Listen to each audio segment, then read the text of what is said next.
miqueta del que és la denominació d'origen cava.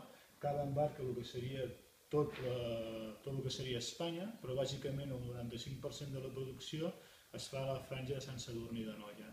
També es fa cava una miqueta aquí a la zona de l'Empordà i el resto d'Espanya, a Extremadura també se fa cava i a diferents zones d'Espanya. Però bàsicament on realment se fa el cava seria, com he dit abans, a Sant Sadurní d'Anoia.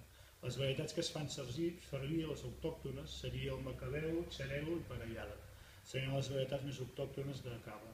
També ara, últimament, està havent un cava en el món del cava, que molta gent s'està anant del que és denominació d'origen del cava i creen altres varietats de rim per donar-li un toc més afrancesat en els caves que estem tinguent fins ara aquí.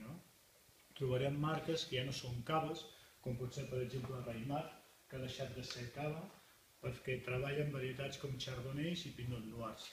Altres caves, com per exemple les caves Bielo, que treballen Pinot Noir, i això ens provoca que hi ha una miqueta, diguem, de canvi dintre el món del cava, de gent que vol fer les coses bastant diferents.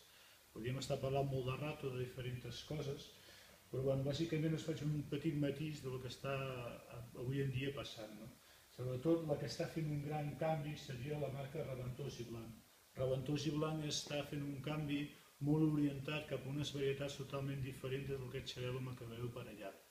En aquests moments ja no hi ha gent de denominació d'origen cava i treballa sobre una denominació d'origen que diu Riu d'Anoia.